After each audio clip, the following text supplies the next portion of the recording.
I've had a lot of fun bear hunting. Me and my dad used to go out and sit on trails of a night and bear hunt and wait for them to come into these blueberries. Some of them called them huckleberries. Same thing. But anyway, we went one night up on Scratch Britches Mountain when we lived up there, and dark come along. Why, here come two bears, and the bears smelled us, and it's so dark we couldn't shoot, and we heard them go down the mountain, well, like it's tearing down trees. See, they can't see so good, but they sure can smell. But there's a lot of ways to bear. Well, I'll tell you another little story about an old mountain man told me. He said, Wiley, I'll tell you the best way to bear hunt.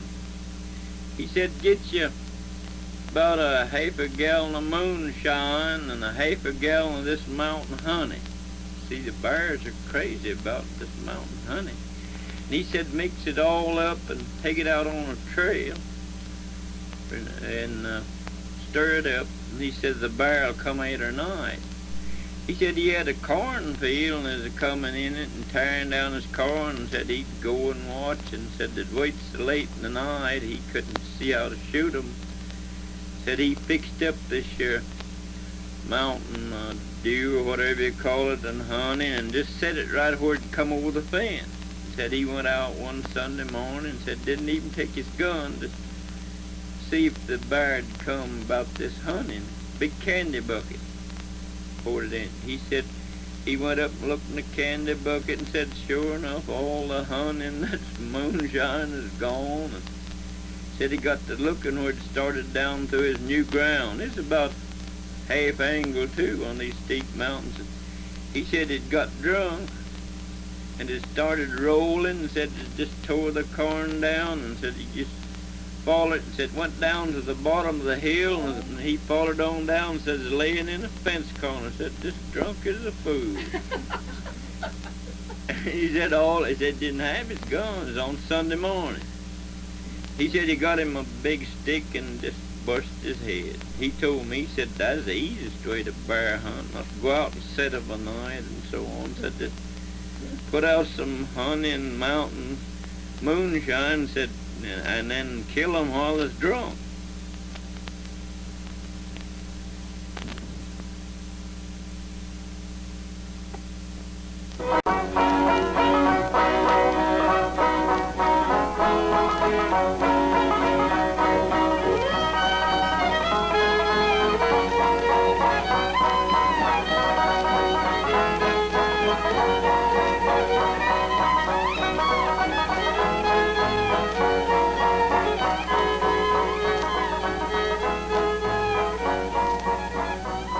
But anyway, we decided on our honeymoon to go way back in the mountain to Scratch Britches Mountain.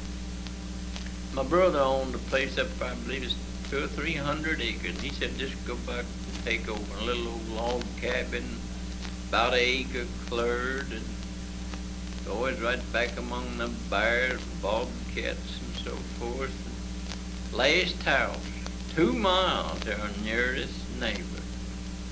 Just the one trail, so we managed to move, and I had to carry in our things, the last parts, crawl over logs to get to the cabin.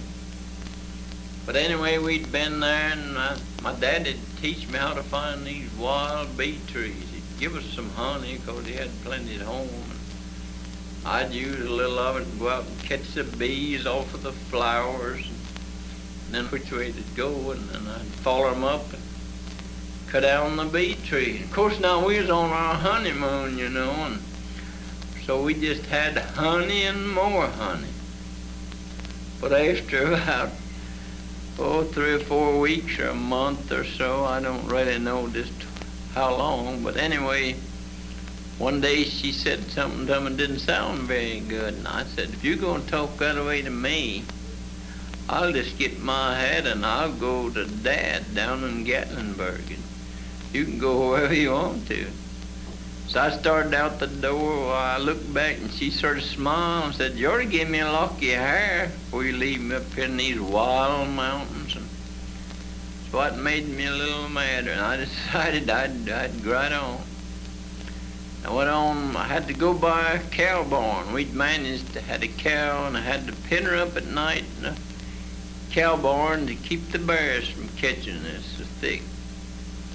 But anyway, this trail went right by the cow barn. I decided to go down there. Well, that's a mighty few words to leave this girl up here in the mountain. Maybe better see her out. It'd be too bad just to leave her alone.